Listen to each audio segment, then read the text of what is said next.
Olá, pessoal. Esse é o Passando Visita, uma conversa entre amigos sobre clínica médica e medicina interna. Eu sou Emerson Quintino de Lima. Eu sou Fábio Grado Dias. Eu, Ricardo Caiaba. Bruno Cardoso. Pessoal, bom gravar com vocês, bater um papo aí. Contem as novidades da semana. O que você conta, Ricardo? Bom, a minha novidade está aqui, né? Para quem está assistindo, eu tive que fazer uma cirurgia no braço aqui, que eu rompi o tendão do bíceps. CrossFit, Ricardo? Praticamente um crossfit que eu fui fazer para erguer meu pezinho, né? Numa corda é quase um crossfit. Mas erguer seu peso numa corda? Que história é essa, Ricardo? Conta pra gente esse negócio aí. Não, fui participar de uma prova aí de brincadeira e tive que subir num pneu numa corda e puxei meu peso com o braço.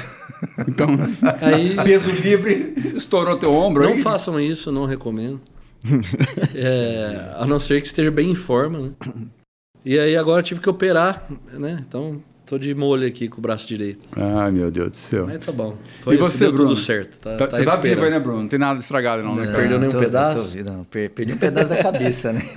Semana passada eu terminei o mestrado, né? Defendi, então um pedaço da cabeça ficou, né? O restante. Conta pro pessoal, Bruno, aí, como é que é essa experiência de defender o mestrado aí, Bruno? A dissertação de mestrado. Assim, para mim foi uma coisa nova, porque além de não ter tanta experiência com publicação científica, era um tema que eu não dominava. Então eu tive que pegar do básico, aprender o tema que eu fiz na parte de avaliação, né, de provas de residência médica. Avaliação, ensino médico, né, Bruno? Ensino médico, Tive que aprender do básico. Então na minha bibliografia lá tem vários livros que eu tive que ler o livro para entender o que estava falando. Né? Mas acho que foi bastante legal assim, os resultados e acho que é uma coisa que dá para a gente acrescentar. Acho que logo a gente vai ter coisas legais aí em relação à avaliação da residência. Acho que é legal, porque é uma das áreas interessantes. Inclusive, aqui o nosso podcast tem a ver com isso, né, Bruno? Que é ensino médico, né? Então, você foi ver uma parte de ensino médico e avaliação de prova de residência. Né? E eu acho que você tem lá as suas conclusões, a gente já conversou sobre isso, né? A gente precisa melhorar a confecção de provas de residência, não só aqui na faculdade, e fazendo uma meia-culpa aqui, né? Para quem já foi coordenador da residência médica, né? Não só aqui, mas no Brasil inteiro, né? Fazer prova é difícil, né, Bruno? É difícil. Porque, assim, eu comecei a ler e entender algumas coisas, né? A prova é uma das maneiras de você realmente entender se o aluno aprendeu o que ele deveria aprender ou se realmente ele está preparado para seguir a vida como profissional, né? E uma coisa interessante lá que a gente discutiu durante a defesa foi que não só as provas de residência, mas as avaliações no geral são ruins, né?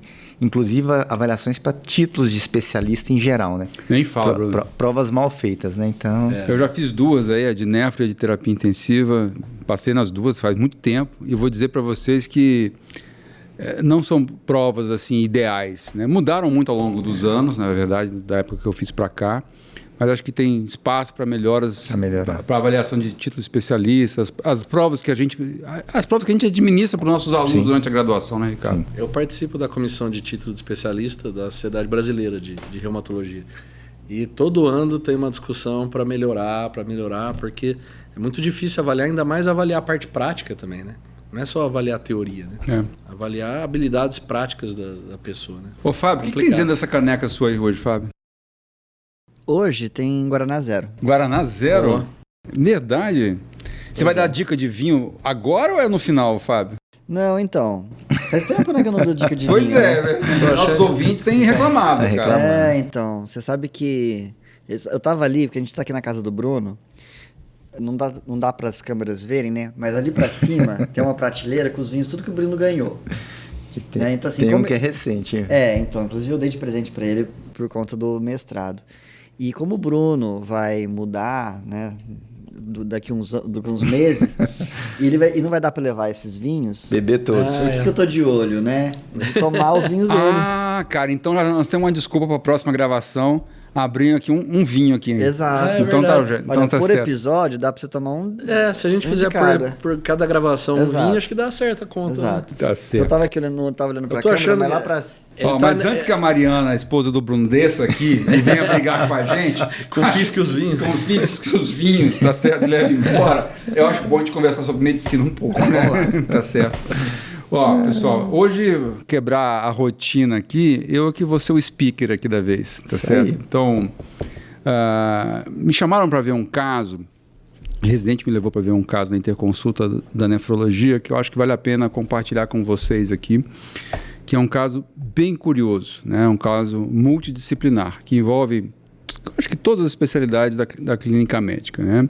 Então eu vou começar aqui contando para vocês e eu acho que vai ter participação de todo mundo aqui. Vamos lá.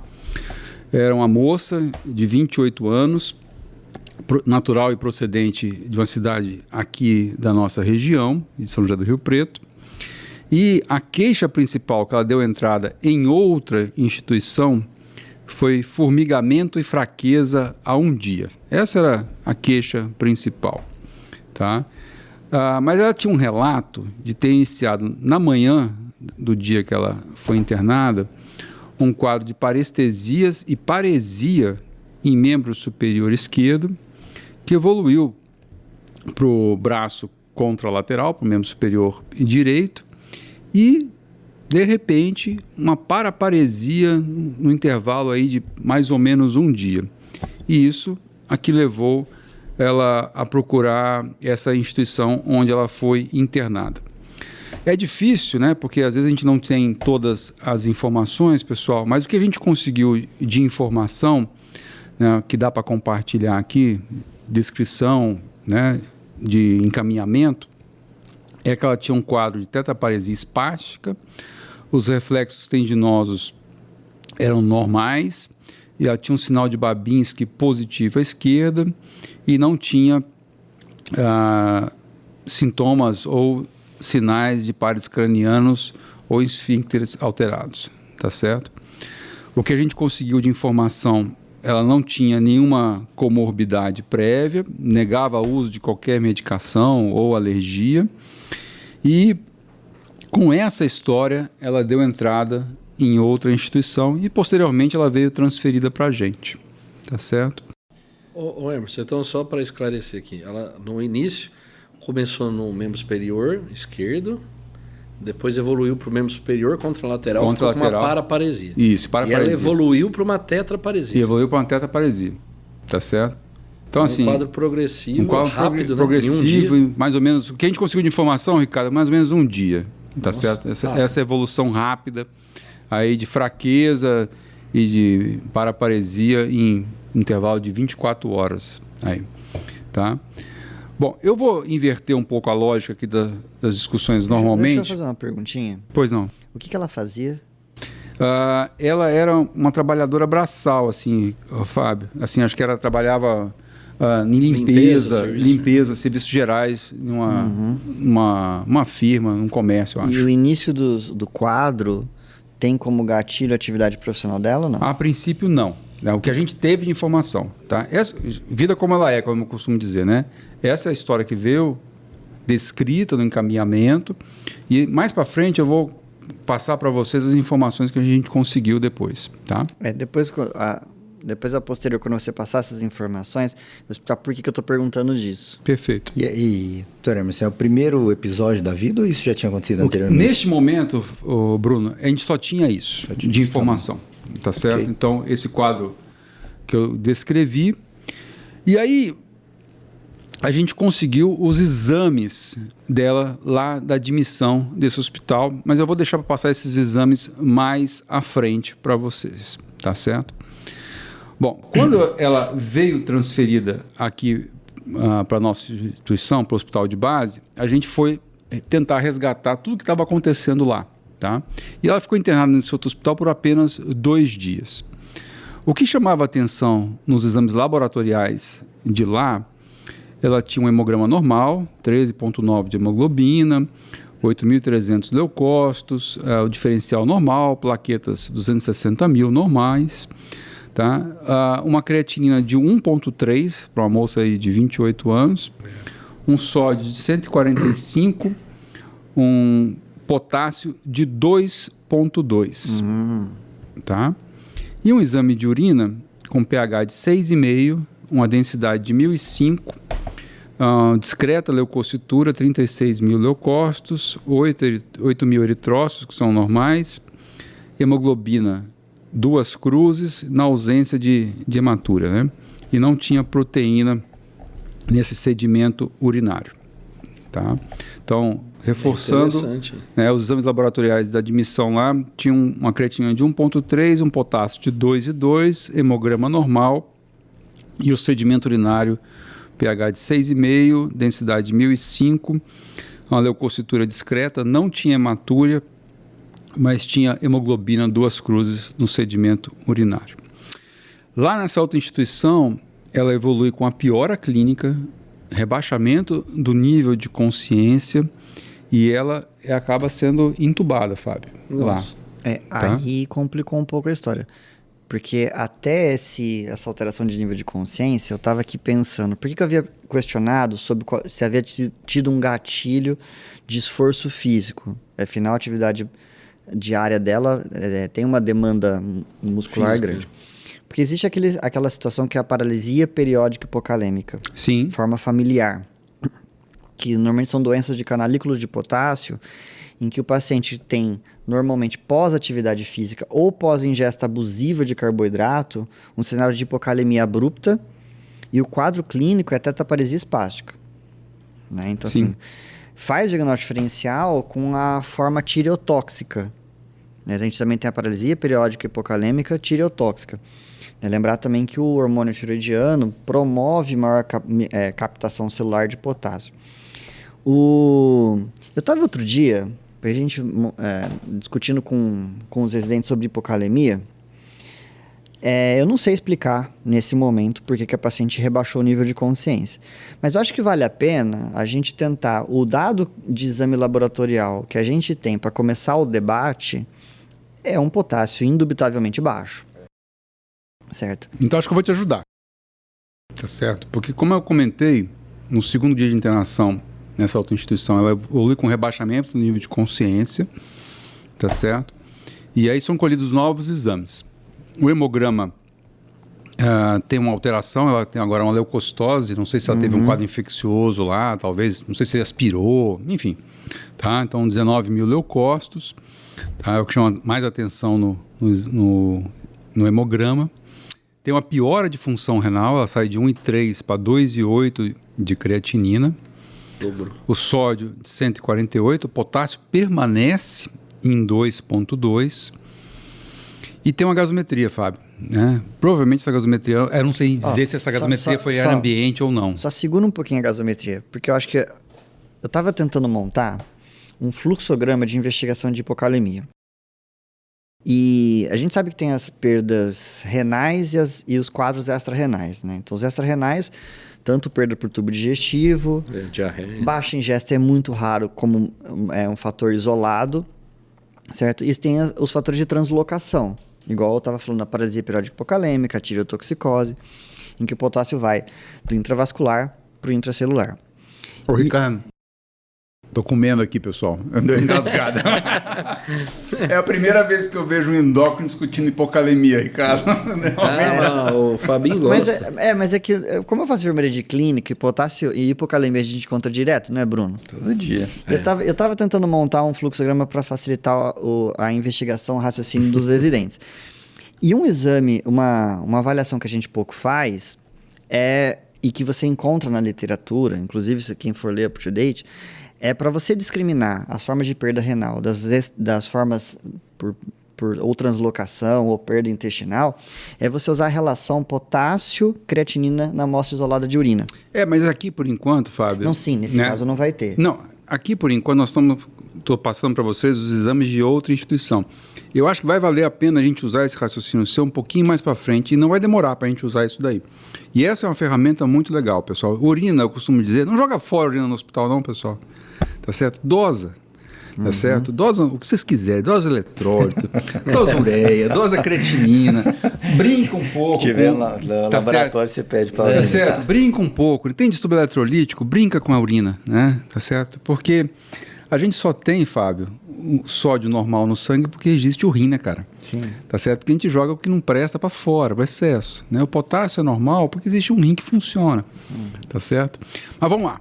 Só voltando... Só queria ressaltar, você está falando dos exames da outra instituição. Da outra instituição. E isso é importante. Parece simples, né? Assim, chegou, tinha esses exames, Não é assim normalmente na vida real. Normalmente não chegam os exames detalhados. Na realidade, cara, vem só uma guia. Esse exame não Isso veio, é mérito da equipe que foi atrás. Mas isso aqui não tá, a gente não tinha, né? A gente teve que ligar na outra instituição, ligar no laboratório, dar uma corrida lá para poder conseguir esses exames. Eu também já tive casos assim, que eu só fiz o diagnóstico quando consegui os dados iniciais do paciente, laboratoriais iniciais, de outra instituição. Então, esse trabalho é muito importante, que a gente está dando a historinha aqui na cronologia, mas nem sempre é assim, né? A gente precisa ir atrás disso. Então, porque assim, vai chegar no fluxograma que eu estava tentando criar, chega na hora da gaso, aí você entra com o resultado do exame.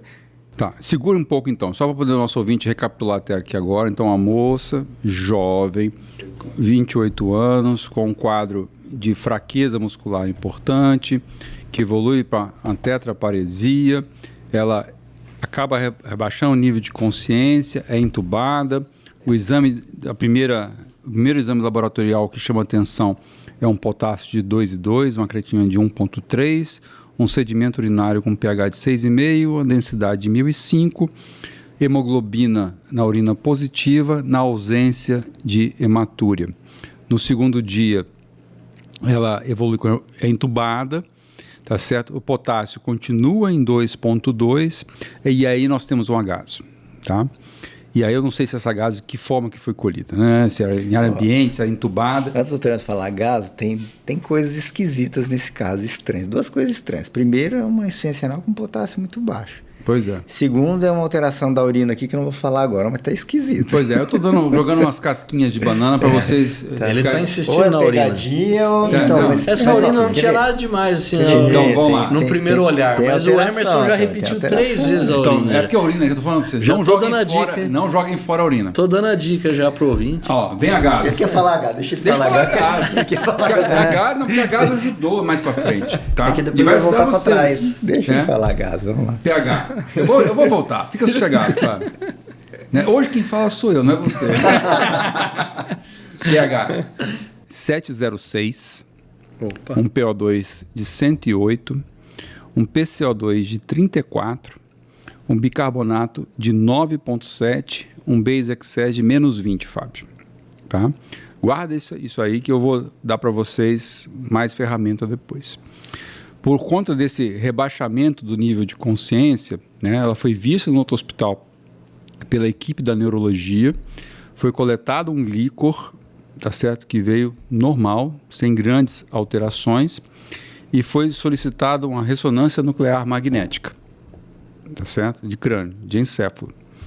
E aí, o laudo da ressonância, pessoal, é um negócio que ficou meio estranho, tá certo? Tinha uma... Pena que nós não temos nossa assessora para assuntos radiológicos aqui hoje, doutora Mariana Rodeiro, mas eu vou como clínico aqui dar o diagnóstico da impressão diagnóstica da ressonância. Uma hipótese diagnóstica, Bruno, de melinólise pontina, desmineralização. Tá ficando mais estranho ainda, porque Aí com a hipocalemia... Explica a clínica, mas a causa da melinose ficou estranha, porque... acho que só a gente tem um quadro neurológico, né, assim, periférico, em princípio, né, assim, sintomático, né, periférico, que depois evoluiu para um quadro de sistema nervoso central que teve alteração de nível de consciência. Isso que estava estranho, assim, o que evoluía. E pelo menos não foi descrito aqui um padrão ascendente, né? Começou num membro só, depois foi para o outro, né? Então... Estava um quadro neurológico estranho, periférico, e agora com acometimento central, assim, pelo menos do nível de consciência, né? Então estava meio estranho de juntar. Agora, com essa ressonância, a gente tem uma explicação pro sintoma, né? Pro sinal. Mas não o que causou. Mas né? a gente ainda não tem a causa, né? Para juntar o potássio com a melinose. E o quadro periférico pode ser completamente justificável pela hipocalemia. Pela hipocalemia. Mas tem alguma coisa, agora, talvez, fazendo as duas. É interessante, né? Porque assim...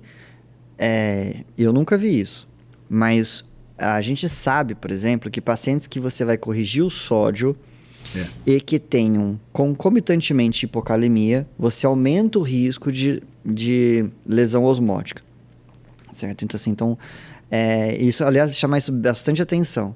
Então, quando os ouvintes forem repor sódio em um paciente que tenha também hipocalemia, tome um cuidado extra de ter uma variação menor, porque o risco é maior. Mas aqui não teve reposição de sódio.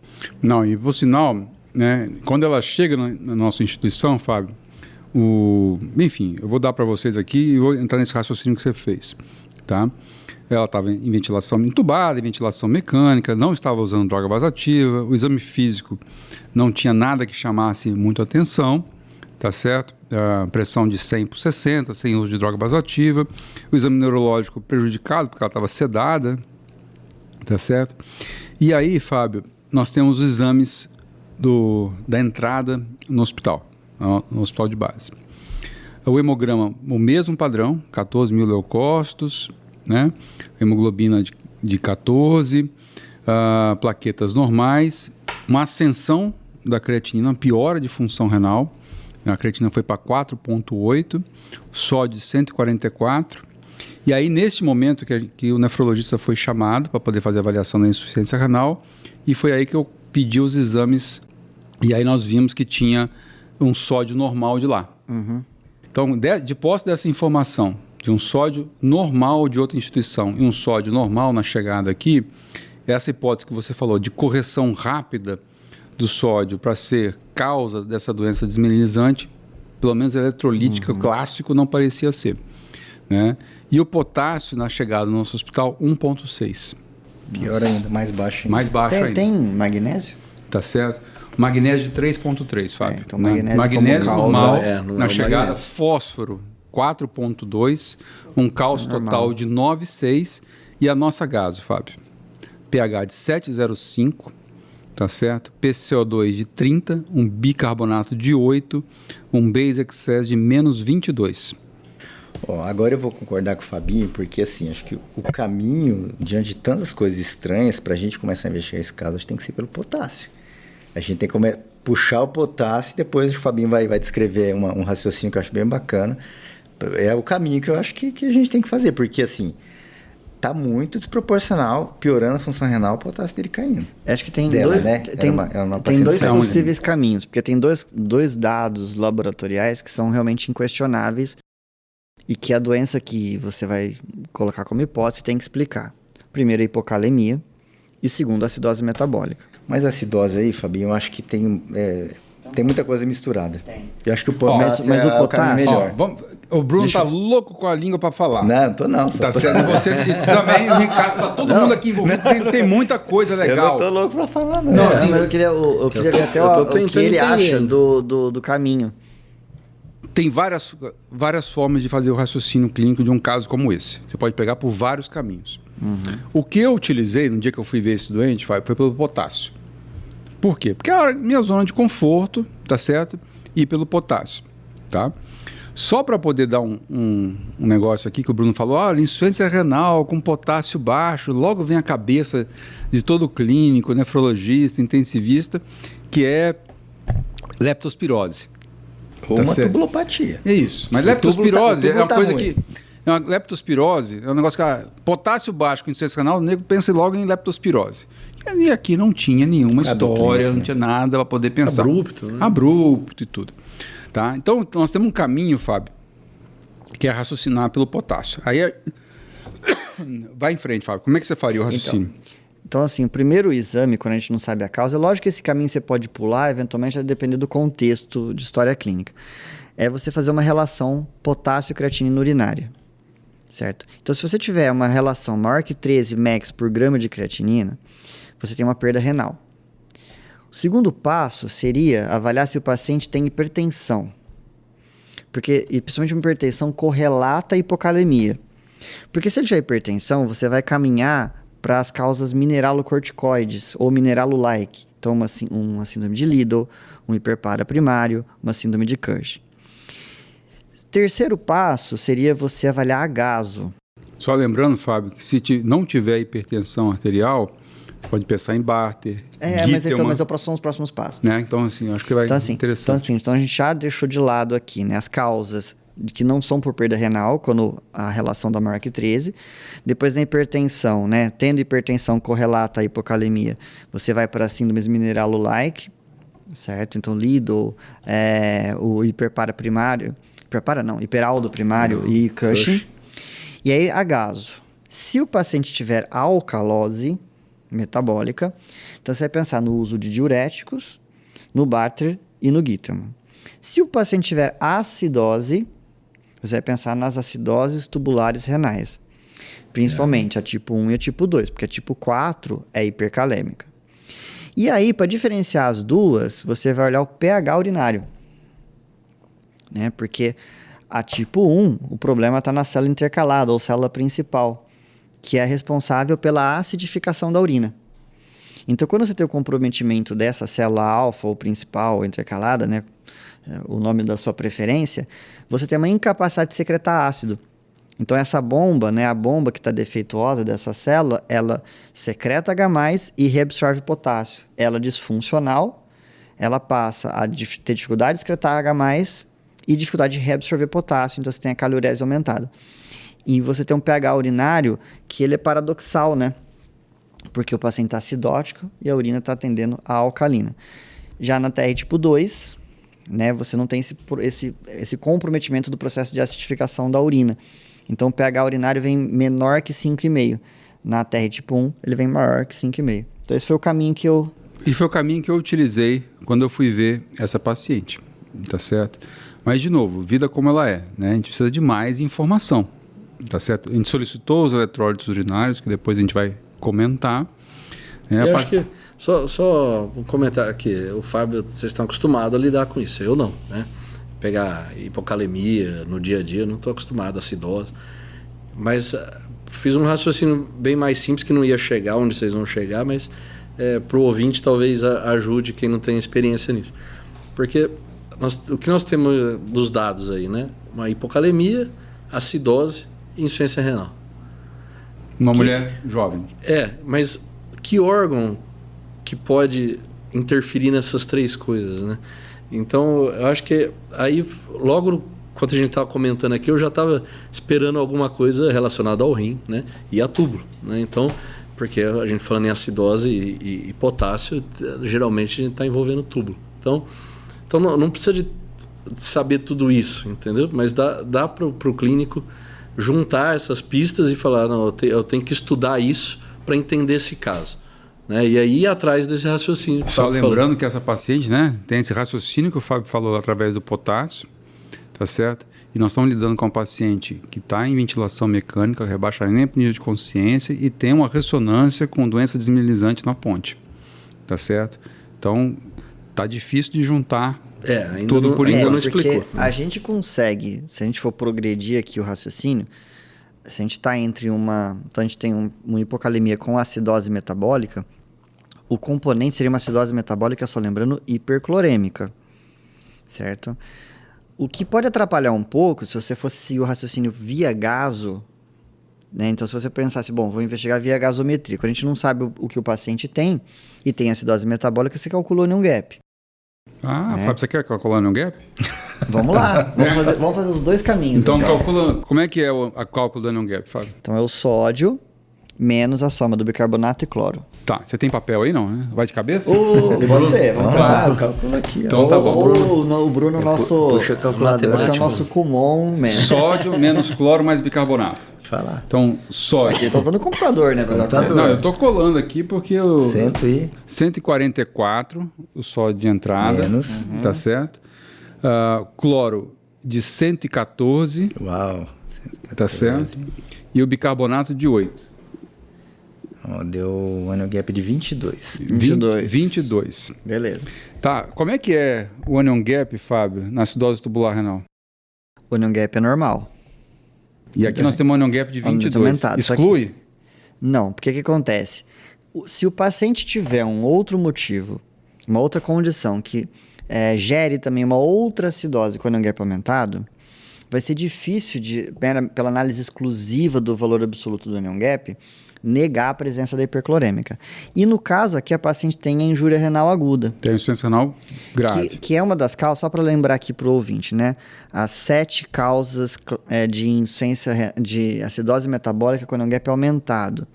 Então, você tem as cetoacidoses, né, alcoólica e diabética, aqui é um item só. Acidose lática, a injúria renal e 4 intoxicações. Né? Então, a etileno glicol, metanol, salicilato e oxalato. Certo? Se a gente for pensar que o anion gap normal, então as acidoses hiperclorêmicas, a gente tem as tubulopatias, as 3 ATRs, e as enteropatias em que você tem perda de bicarbonato, né? Principalmente o exemplo clássico é a diarreia, as fístulas. Mas assim, quando você suspeita que haja uma hiperclorêmica num ambiente que já tem anion gap aumentado, a gente tem que fazer um negócio que chama fazer o coeficiente, né, da variação do anion gap pela variação do bicarbonato. E a tese é a seguinte, Acabinha, você que é o nosso não habitual, você é o estranho no ninho, como diria assim, né? Você não está habituado a fazer esses cálculos. Se a gente tiver toda a variação do anion gap, então todo o ânion que foi gerado pela dissociação de um ácido novo, a variação vai ser igual ao que você consumiu de bicarbonato. Tá? Então, se eu tiver exclusivamente num meio uma acidose com anion gap aumentado, tudo que o anion gap subiu, houve de consumo de bicarbonato. Tem uma certa lógica isso, né? Isso é uma certa lógica. Tá? Então, se a gente fizer a variação do anion gap, variação do bicarbonato, isso aí vai dar 1. Ou pouco mais de 1. Né? A gente fala de 1 até no máximo 2. Se o denominador nessa conta é a variação do bicarbonato. Então, se eu tenho, num meio, um consumo de bicarbonato maior do que foi aumentado o anion gap, é porque existe naquele meio um outro distúrbio que consome bicarbonato, além da acidose com anion gap aumentado. Tá? Então, assim, é duro às vezes para explicar para o ouvinte que não está vendo, não tem um slide aqui, uma lousa para facilitar. Desenhar. Mas então, nesse caso em particular, se a gente fosse fazer esse exercício, a variação do anion gap, a gente vai pegar então o valor que encontrou, qual que é, Bruno? 22? 22. 22 menos o anion gap normal, né? A gente fala que é de 8 a 12. Então, a gente pega o valor médio de 10. Pega 10. Então, aqui a variação foi de 12. A variação do bicarbonato seria, então, 24 menos 8. Variação de 16. Então, veja. Então, você vai pegar 12 dividido por 16, dá menor que 1. Perfeito. Ou seja, tem uma variação de bicarbonato que ela é maior do que aumentou o anion gap. Então, existe, nesse meio, 2 acidoses metabólicas. Uma com anion gap aumentado e uma hiperclorêmica. A de anion gap aumentado a gente já sabe, que é a injúria renal aguda. E a de anion gap normal, a hiperclorêmica, é provavelmente uma das acidoses tubulares renais. Aí, Fábio, qual que é o papel do anion gap urinário? O anion gap urinário, nesse caso, não seria super útil, mas ele serve para a gente diferenciar. Quando a gente tem uma acidose metabólica hiperclorêmica, diferenciar uma ATR de uma enteropatia. Porque o que acontece? O anion gap urinário, Cabinha, você lembra a fórmula? É diferente. O anion gap urinário não é mesmo do anion gap sérico, só que na urina. O anion gap urinário é o sódio urinário, mais o potássio urinário. Lembrar que o potássio não entra no anion gap sérico, né? Menos o cloro urinário. E ela tende, o anion gap urinário, a 0, pouquinho positivo. O que acontece? Uma coisa que ninguém lembra é que um dos mecanismos de tamponamento do pH renal é você excretar cloreto de amônio. Tem uma reação química que é a seguinte, H++ NH3, então H++ amônia, gerando NH4, que é o amônio. O amônio, ele não se difunde entre as membranas, enquanto a amônia, sim. Então, uma forma de você jogar H+ para fora quando você tem acidose é você juntar com a amônia, formando amônio, aí você tem um cátion. E esse cátion vai se ligar com o cloro e você vai excretar. Então, você está jogando fora H+, via cloreto de amônio. Só que quanto mais você excretar cloreto de amônio, você vai tender a ter um anion gap urinário o quê? Negativo. Porque a fórmula não é sódio urinário mais potássio urinário menos cloro urinário. Se eu tiver um cloro urinário aumentado, eu vou ter um anion gap negativo. Então, quando o problema é uma enteropatia, então, por exemplo, o paciente tem uma fístula que não está clinicamente perceptível, você não tem um quadro clínico que o faça desconfiar. Então, ele está perdendo bicarbonato pelas fezes. Os rins, em sua condição normal, trabalharão para o tamponamento do pH. E eles aumentarão a excreção de cloreto de amônio. Portanto, o anion gap urinário ficará negativo. Já quando o túbulo está comprometido, certo? Ele será incapaz de excretar cloreto de amônio. E o pH urinário tenderá a ficar positivo. O anion gap urinário ficará positivo. O que eu falei? Você falou pH. Ah, pH, então, desculpa. o anion gap urinário fica Pensei positivo. uma coisa e falei outra. Beleza. Aí quando me chamaram, Fábio, eu fiz não brilhantemente esse raciocínio, Bruno, né? Tá certo? Não tão didático. Não tão didático quanto o Fábio. Eu falei pro residente, não joga urina fora. O doente estava urinando, Bruno, tá certo? Interessante, né? Insuficiência renal grave, potássio baixo, urinando 4 litros. Então, assim, não joga essa urina fora. Dosa tudo que você souber na urina, de eletrólito, vamos dosar aí e vamos dar uma checada. E vamos calcular o anion gap urinário. Veio 44 o anion gap urinário, Fábio, dessa doente. Bem positivo, né? Então, fala a favor de quê? Fala a favor de uma tubulopatia, né? Uma tubulopatia. Tá tudo confluindo, né? O caminho de investigação do potássio, o caminho de investigação via gasometria. E essa informação tá tudo... É como se você tivesse um alvo, né? Mas a túbulo renal. gente não tinha ainda o potássio urinário, né? Não, eu não falei para vocês o potássio urinário. A gente calculou e deu positivo. Deu positivo, tá. Tá certo? Quando na urina de 24 horas, Fábio, deu 140 mEq de potássio na urina. Então ela estava perdendo potássio na urina pra caramba. Tá certo? Muito potássio na urina. Bom, pessoal, só para resumir, para a gente poder prosseguir. Então, uma mulher jovem, sem comorbidades, um quadro de fraqueza muscular, tá certo? Esse quadro neurológico de uma mielinólise pontina e uma provável acidose tubular renal. E pelo que nós estamos conversando aqui, parece muito tipo 1, né, Fábio? Tá certo? A gente pode partir para as hipóteses tipo 1? Então, aí, Fábio, antes de partir, você quer partir para as hipóteses? Ou quer mais história? Não, eu acho que aqui é porque assim, a paciente chegou entubada, né? Então a anamnese fica comprometida. Não, mas a gente chama família, né, Fábio? Sim. É porque assim, o pH urinário dela deu quanto mesmo? No pH deu 6,5. Então, ela tem uma acidose metabólica com um pH urinário que não é baixo. Ele é maior que 5,5. Então, fala a favor da TR tipo 1, que o Emerson estava comentando. A principal causa de ATR tipo 1 é síndrome de Sjögren. Mulher, jovem, tá certo? Uma hipocalemia grave, uma acidose tubular renal provavelmente tipo 1, tá certo? E aí pode ser Sjögren, Fábio, você acha? Falta síndrome seca, né? Síndrome seca. Tá. Aí a caiaba. Aí, Ricardo, o que você acha? O que é síndrome seca? O que você acha de síndrome seca é essa, Ricardo? A síndrome de Sjögren, então, geralmente ela se caracteriza pelo comprometimento glandular. Né? E aí o sintoma mais comum é olho seco e boca seca. Mas tem secura vaginal, secura da pele, intestinal. Então, uma secura generalizada, né? Desculpa. Então, a gente chama de síndrome seca. Esse é um quadro prevalente no Sjögren, né? Assim, então, geralmente, 90% dos casos assim, tem pelo menos uma queixa assim, de síndrome seca, né? É muito frequente.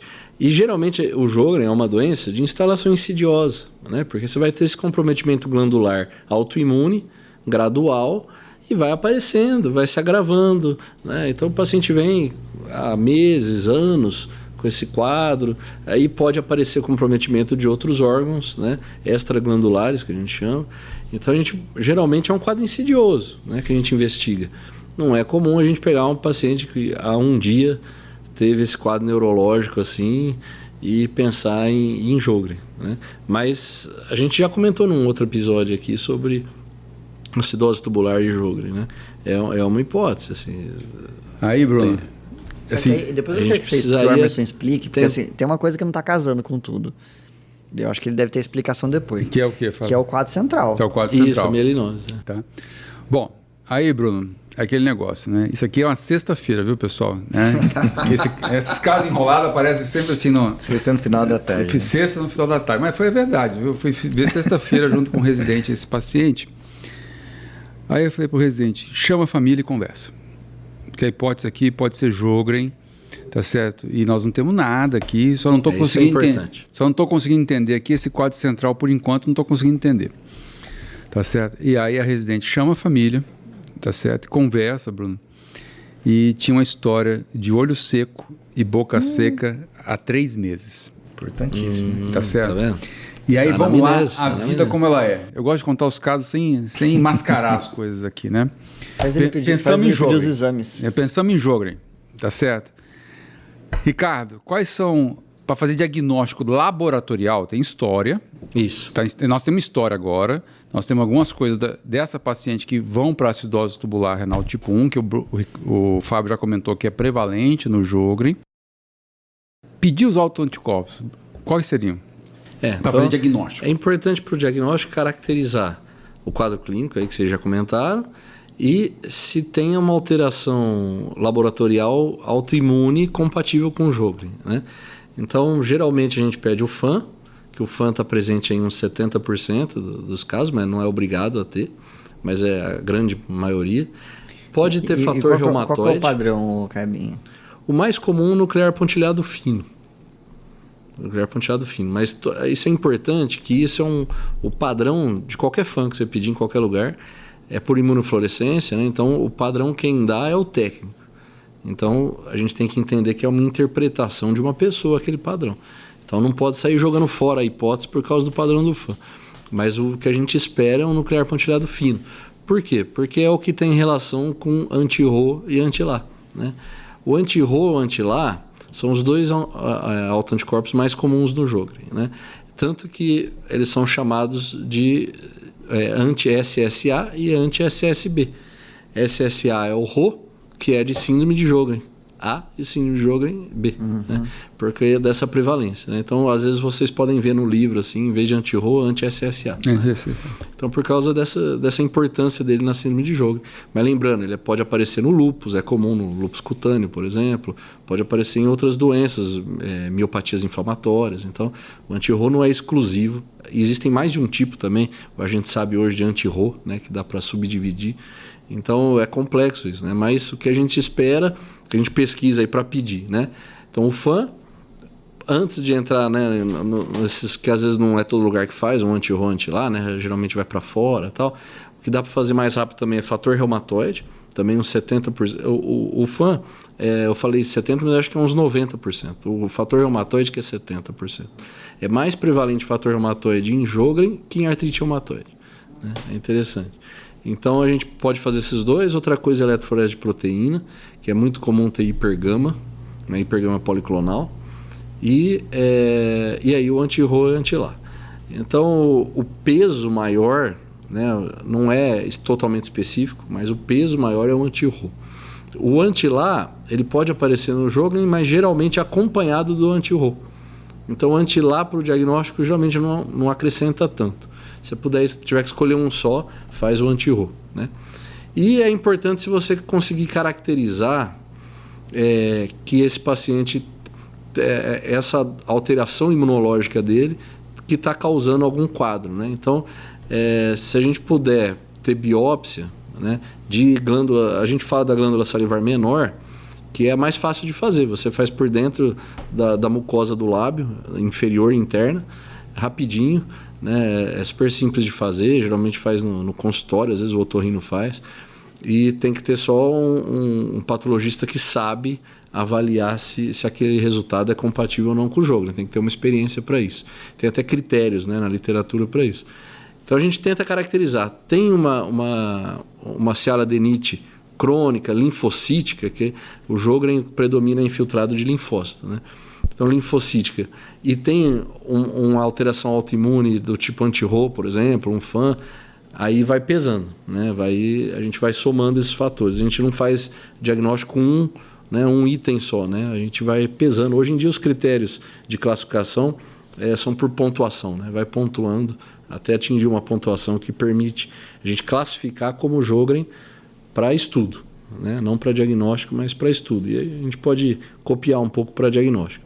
Ô, Bruno, sexta-feira, Bruno.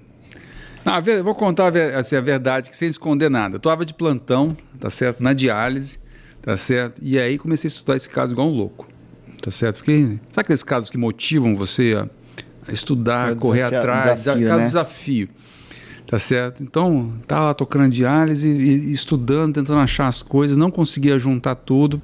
A hipótese diagnóstica era Sjögren, tá certo? Mas essa parte central eu não conseguia fechar. Eu estava pensando que era mielinose pontina por causa de sódio, Fábio, mas o sódio não foi corrigido e tinha uma hipocalemia grave, tá certo? Pensei em Sjögren. Sabe o que eu fiz, Bruno? Né? Na real, Biopsiou. peguei no telefone, liguei pro Ricardo Acaiaba. Sexta-feira à noite. Esse Ricardo aqui, Esse Ricardo Acaiaba. Eu falei, Ricardo, você acha que esse caso aqui pode ser Sjögren, tá certo? Com mielinólise pontina e Já tal. tinha saído os anticorpos ainda? Não tinha não, saído. Não, quando ele nada. viu, na hora Quando eu que vi viu. o caso, eu liguei pro Ricardo. Você já viu o Sjögren com mielinólise pontina? Ele falou que não, tá certo? Mas, Ricardo, eu vou pedir os autoanticorpos. Aí eu sei quais são e tal. Aí ele sugeriu que eu colhesse um FAM, que eu não ia colher, para falar a verdade. Tá certo? Eu ia pedir um anti-RO, um anti-LA. Eu estava pensando na possibilidade de uma vasculite também associada. É isso que eu... Tá? E aí o Ricardo fala assim, olha, porque esses anticorpos vão demorar alguns dias. Eu estava com pressa de fazer o diagnóstico. Biopsia glândula salivar. O Ricardo, biopsia a glândula salivar. Eu falei, o quê, Ricardo? Biopsia a glândula salivar, menor. Até é importante comentar porque mesmo que viesse o anti-RO pode aparecer na população normal, né? Assim, saudável. Então é interessante você conseguir mostrar que ela tem um infiltrado linfocítico ali, né? Uma célula de linfocítica. Linfocítico. Então, aí, Bruno, biopsia a glândula salivar menor. Eu falei, Ricardo, é sexta-feira à noite, Ricardo. O paciente está entubado em ventilação mecânica. Arruma alguém lá do otorrino que Dá pra fazer. É moleza. Dá pra fazer. Então eu peguei no telefone essa noite, sistema público, né? Liguei pro residente da otorrino. Não é que o residente foi lá sexta-feira à noite, 10 da noite, foi lá biopsiar a glândula salivar menor. Parabéns pro otorrino. Tá certo. bom. Foi lá, É um biopsiou piquezinho rapidinho. a glândula salivar menor. Tá?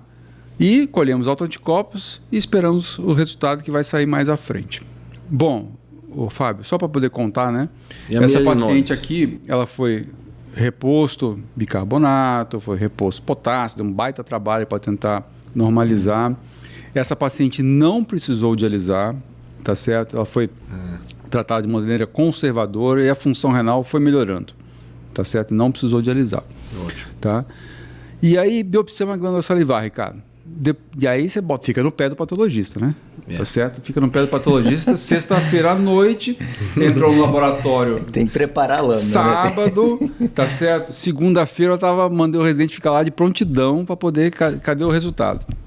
Tá certo? Segunda-feira não ficou pronto, mas terça-feira ficou pronto Você o resultado. imagina ser residente dele? O Bruninho foi. Tá certo? Não, que é diagnóstico de caso enrolado, tem que trabalhar. Fica lá, Né? Tá certo? Então, Então, pode do laboratório ficar lá esperando. aí, Ricardo, eu vou dar para vocês aqui o resultado, tá certo? Não, eu estou copiando aqui, tá no iPad aqui. Então, biópsia de mucosa labial.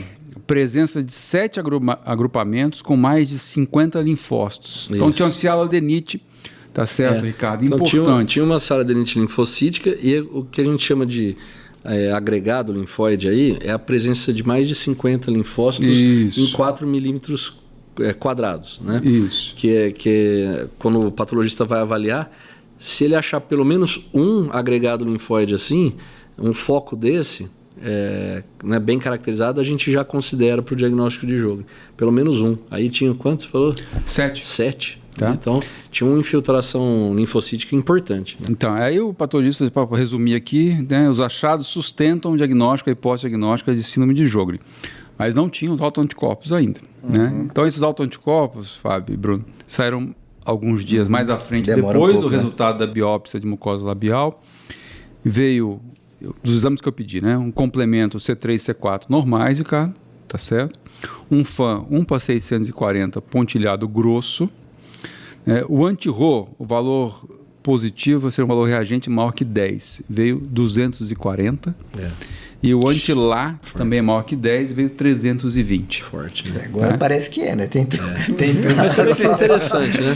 É a pontuação máxima, né? Se das o cartas. anti-RO e o anti-LA vem negativo, a gente já construiu, né, assim, uma hipótese, né? Assim, mulher com síndrome seca, que vem com uma acidose tubular tipo 1, quer dizer...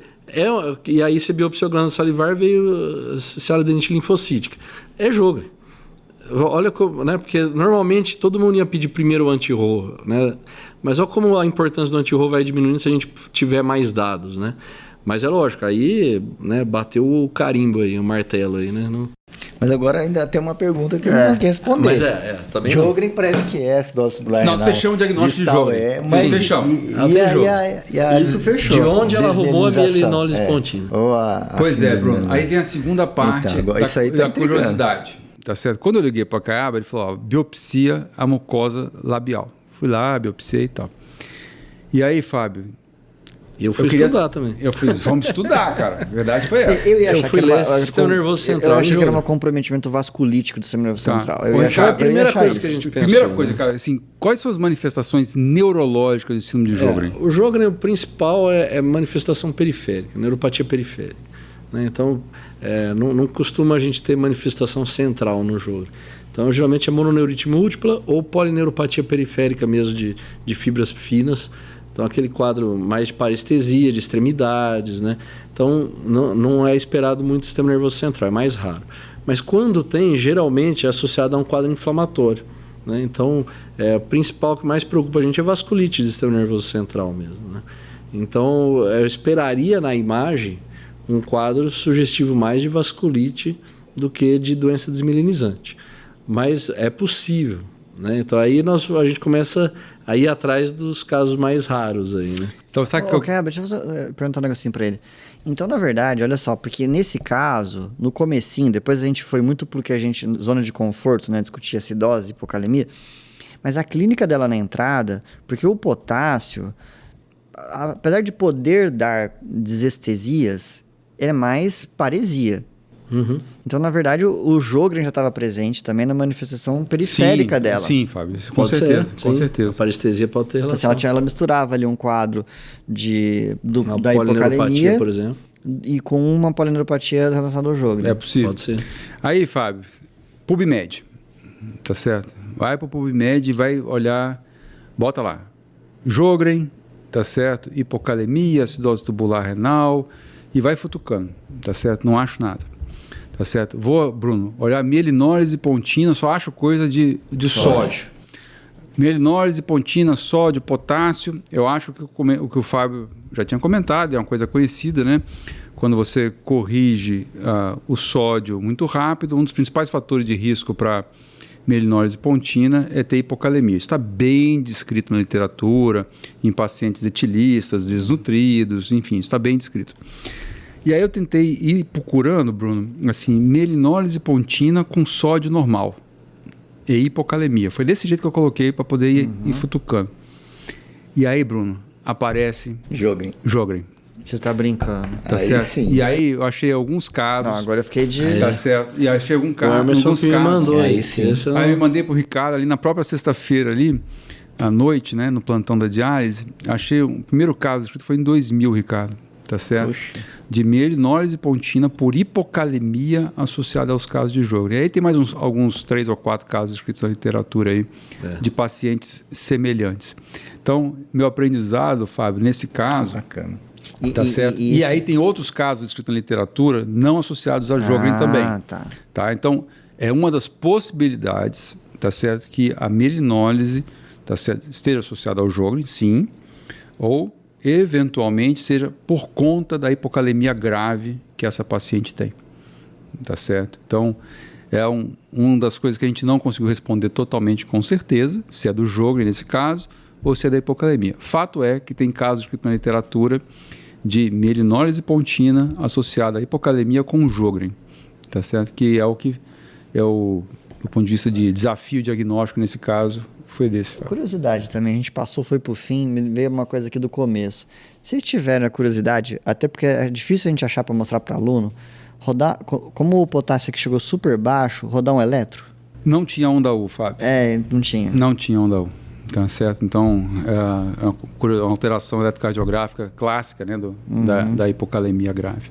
Então, esse foi o desafio diagnóstico. Caramba, hein? Tá certo? Esse eu aprendi com o Emerson de Sjögren. Tá certo?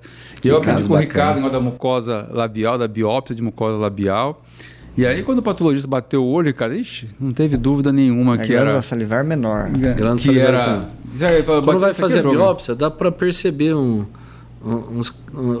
umas bolinhas assim por dentro da mucosa pro otorrino, geralmente, né, pegar, né, que ele tem que tomar o cuidado de pegar a glândula, senão vem só a mucosa sem glândula, não dá para fazer o diagnóstico.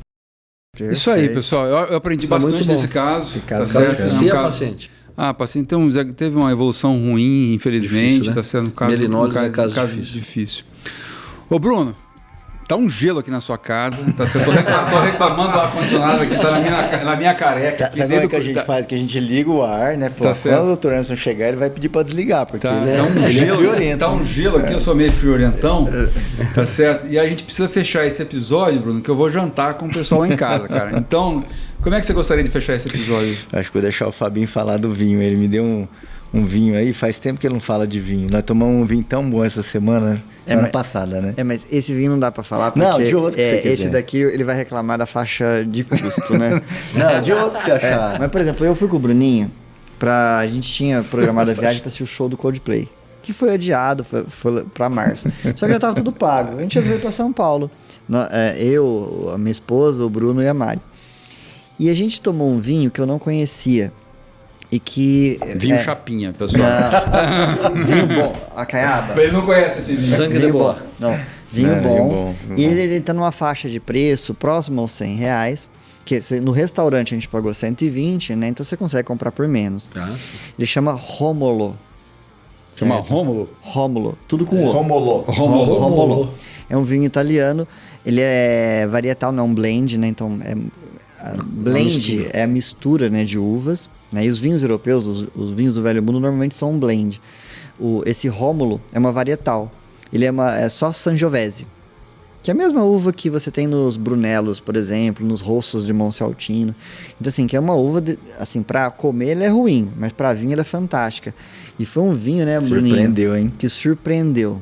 Rômulo. Chama Rómulo. Aí, Só que anota eu aí, já Marcos. procurei aqui em Rio Preto e não achei. Não, tô pegando aqui no Anota aí, celular. pô, Não tô... no- E aí, Anota ó, aí, pô, comida novo. boa, companhia boa, aí, cara, e aí fica... Aí a festa fica Então, feita, né?